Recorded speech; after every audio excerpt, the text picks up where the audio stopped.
weeks, they have 9 altogether. That means they only had 2 total turnovers this year from the defense in the first 6 weeks.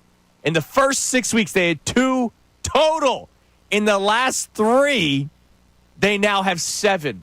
So not only are they keeping teams, below 20 points in games, they're now also forcing turnovers, which in turn then helps out your offense because your offense is now getting the ball in good field position. It's a perfect marriage right now. The offense is controlling the clock, running the football, giving the defense a chance to breathe, which is something that they didn't do in that Tampa Bay game, which is why that was just a total S show. But they did such a great job controlling the clock offensively the last couple of weeks that it gives the defense a breather, and then the defense is now forcing turnovers, which is giving the offense great field position. Given the short fields, which helps so much. Absolutely. I mean, it just takes such pressure off of the team, too. Right now, it's just coming together. I think it's like one of those, you ever have the light switch or the light that like jiggles on and off from time to time? Yes. I think that they right now they're just getting close to where they're rounding into 2022 shape.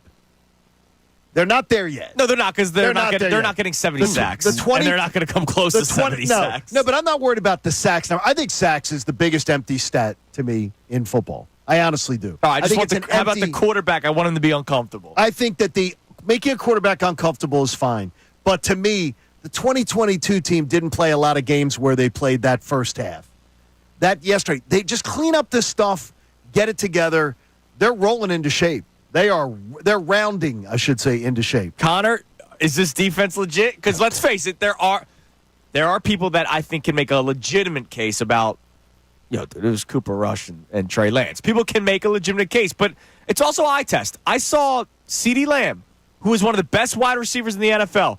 The ball may not have gone to him, but he also didn't have all this space. Like Quinyon Mitchell was like glue on him. Isaiah Rodgers, when he had to come in for Darius Slay, was like glue on him. Darius Slay, when he was in the game, was like glue on CeeDee Lamb. It's not like CeeDee Lamb was wide open. You know how many times in your life have you guys watched a football game and they do like the quick replays of all the open receivers downfield, or how many times this receiver's been wide open and the quarterback just never looked his way? We didn't see that yesterday. They locked him down. So Cooper Rush, Trey Lance, Connor Thomas, it doesn't matter. If CeeDee Lamb is locked down from the Eagles quarterbacks, then that alone should tell you, yes, this defense is legit. 100%. And there's no one who's making an argument to me that I'm buying this morning about, it was Cooper Rush, it was Trey Lance, it was the Giants or the Bengals or the Browns or whatever. No, this defense is legit. They're real good. They forced 5 turnovers yesterday. Do you know how many terrible quarterbacks there have been that have played games around the NFL this year? There are some really bad quarterbacks that have been forced into action for teams around football. And it's not like every defense is just ripping off 5 turnovers on these guys all the time. Cooper Rush stinks. But to get that type of production and turning the ball over and being in the right spot and making those plays, some of it is where the ball bounces, but you can't argue with me that this defense is not absolutely real. And by the way, because I see people on Eagles Twitter doing this over and over again, my buddy Stoney does mornings in Detroit. Mm-hmm. They are crushing Jared Goff today. Their topic of the morning is, can this team win with Jared Goff with 5 interceptions in a big game?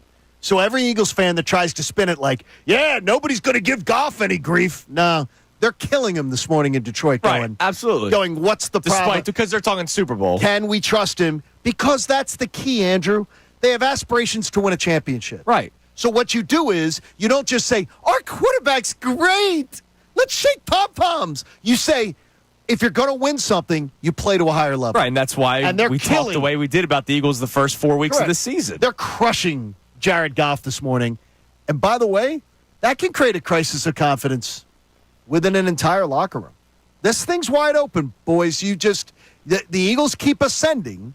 I honestly don't sort of care what the Lions' record is, as long as we see these damaging little bumps in the road. Yeah, by the way, you're right, Connor. 5 turnovers. I don't know where I came from. 5 turnovers yesterday. The Eagles' defense. I spaced out a little bit there. That's so wild. So I'm sorry. 10 turnovers over the last 3 games, not 7. 10 turnovers over the last 3 games. How about plus? They are now plus in the turnover margin. Something where they haven't resided since the 22 season. Right.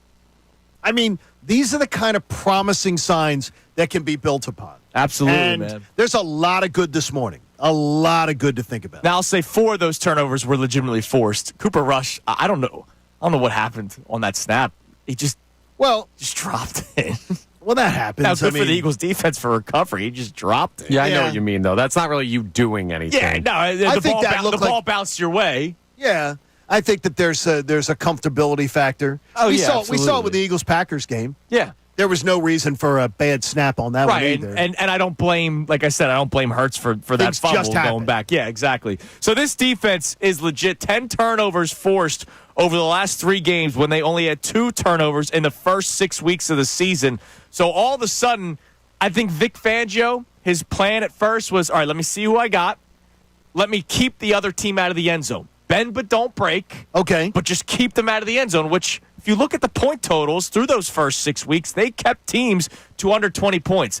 Now the last 3 games, it's, all right, if there's an opportunity, take it. And they've done just that. And that's why this defense is legit. So the Eagles' defense is not horrendous. We want to make that clear because just a few weeks ago, I was dealing with that on Twitter. No, the defense is not horrendous. The defense, first drive. This defense is horrendous. They're terrible. No, they're not. Yeah, they are not terrible. They're not. It's gotten to a point where it's time to say, all right, this defense is absolutely legit. Let's go to John.